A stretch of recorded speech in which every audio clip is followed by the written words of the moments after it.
లోక్సభ ఎన్నికల ప్రచారంలో భాగంగా బీఆర్ఎస్ అధినేత కేసీఆర్ నిర్వహిస్తున్న బస్సు యాత్ర దిగ్విజయంగా సాగుతోంది. గోదావరి కని నుంచి మంచిర్యాలకు బయలుదేరిన కేసీఆర్ గోదావరి నదిని పరిశీలించారు. గోదావరి నది వద్ద మంగళహారతులతో కేసీఆర్కు మహిళలు స్వాగతం పలికారు. గోదావరి నదిలో నాణెం వేసి నమస్కరించారు. కాసేపట్లో మంచిర్యాలలో ఎన్నికల ప్రచారంలో భాగంగా రోడ్ షో నిర్వహించనున్నారు. ఇందారం, శ్రీరాంపూర్, నస్పూర్ల మీదుగా మంచిర్యాలకు రానున్న కేసీఆర్ కు ఘన స్వాగతం పలికేందుకు సింగరేణి కార్మికులు, బీఆర్ఎస్ శ్రేణులు భారీగా తరలివచ్చారు. రోడ్ షో అనంతరం మంచిర్యాలలోని ఐబీ చౌరస్తా వద్ద ప్రజలను ఉద్దేశించి కేసీఆర్ ప్రసంగించనున్నారు.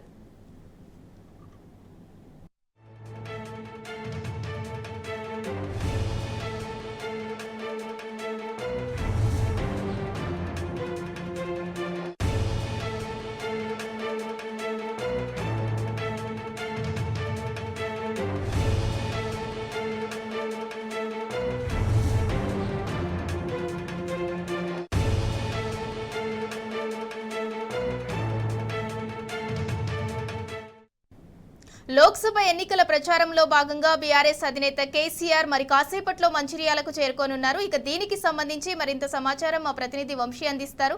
వంశీ, చెప్పండి.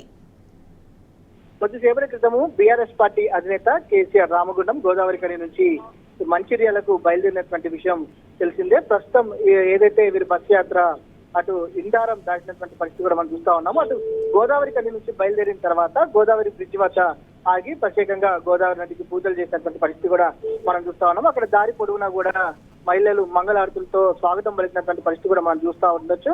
దాంతో పాటుగా ఇందారం వద్ద కూడా పెద్ద ఎత్తున బీఆర్ఎస్ పార్టీ నాయకులు కావచ్చు, కార్యకర్తలు కావచ్చు, దాంతో పాటుగా ప్రజలు కూడా స్వాగతం పలికినటువంటి పరిస్థితి కూడా మనం చూస్తా ఉన్నాము. ప్రజెంట్ ఏదైతే బస్ యాత్ర అనేది ఏదైతే ఇందారం దాటడం జరిగింది, కాసేపట్లో సీసీ చేరుకుంటుంది. తర్వాత తదుపరి శ్రీరాంపూర్ కావచ్చు, దాంతో పాటుగా నస్పూర్ కి చేరుకోవడం జరుగుతుంది.